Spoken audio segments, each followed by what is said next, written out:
It was 4 a.m. when the world turned upside down for Ethan Caldwell.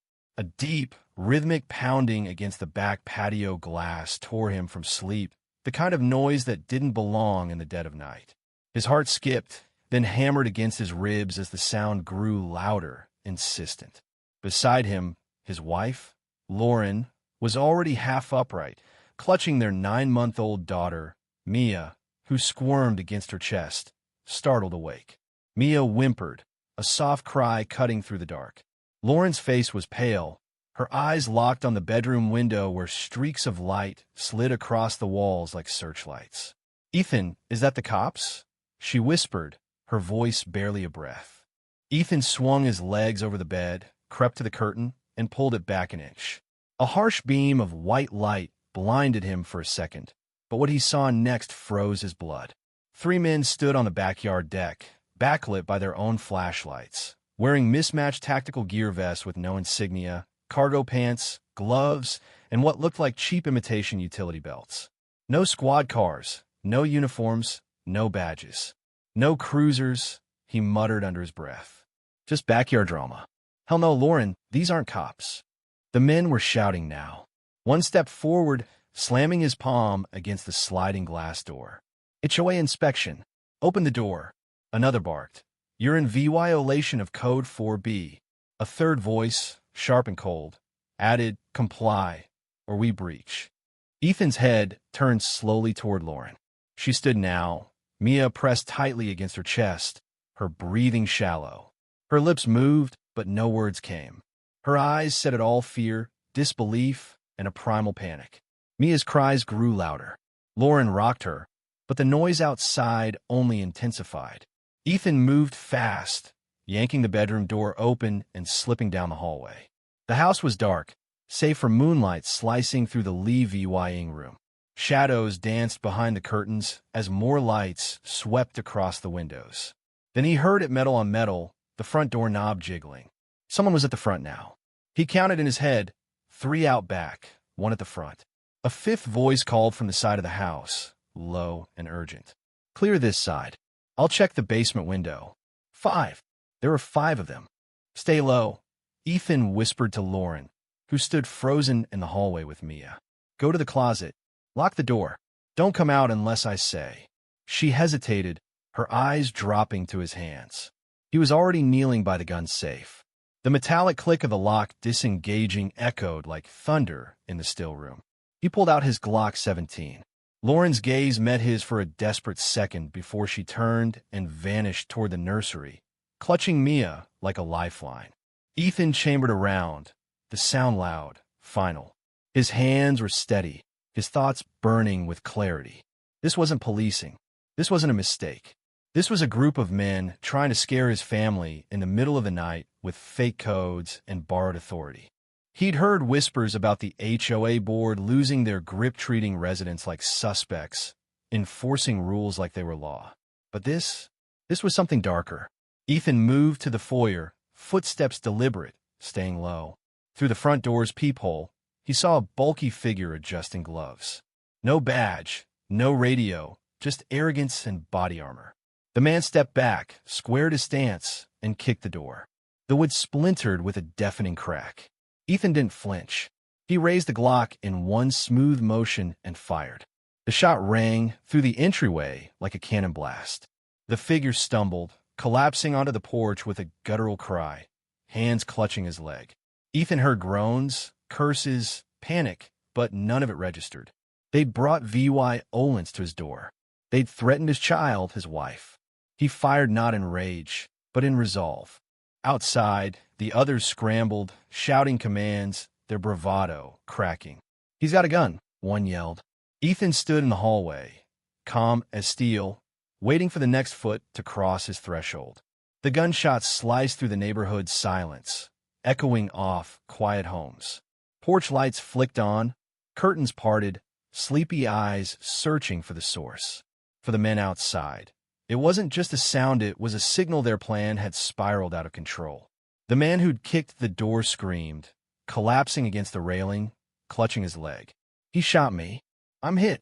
His voice cracked, pain and disbelief spilling out.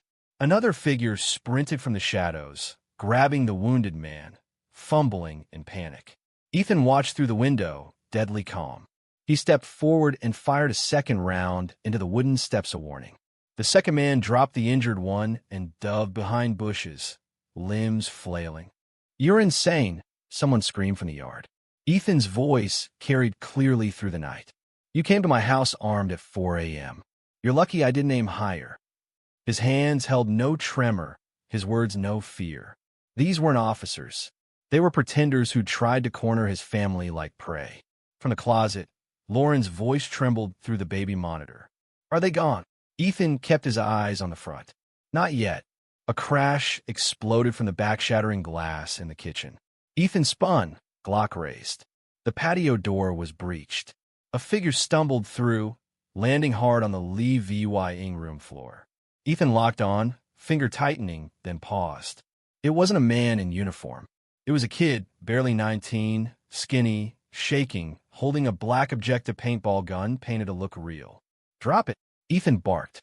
The kid froze, then bolted down the hallway, stumbling over a rug. Ethan didn't chase. The kid was terrified, unprepared. It clicked. This wasn't a raid. It was chaos amateurs in second-hand gear, playing dress-up with real consequences. 20 minutes later, blue and red lights washed over the house. Sirens wailed as 2 sheriff's cruisers pulled up. Lauren had gotten a signal, whispering into the phone about masked men in their yard. That call saved them. It also sent the intruders scattering. Ethan watched them drag their injured man toward the street, abandoning their act. Sheriff Daniel Holt stepped out, wide-eyed at the splintered wood, busted porch, and broken glass. Ethan stood tall, Glock resting on his palm, slide locked back, finger off the trigger. His other hand was raised. "Put it down, Ethan," Holt said, calm but firm. Ethan nodded, lowering the weapon. Behind him, Lauren sat on the living room floor, Mia bundled against her, tears slipping down her cheeks. Glass littered the tiles, a dark trail marking where the injured man had stood. "They said they were HOA cops," Ethan said, voice low, intense. "There's no such thing." Holt nodded, jaw clenched. "We've had whispers. Some board members greenlit security volunteers to write warnings, discourage trouble. But this ain't a patrol." Ethan's stare didn't waver. "Was my house on their list?" Holt met his gaze. "Yeah." "Why?" Holt shifted. "You made noise, Ethan.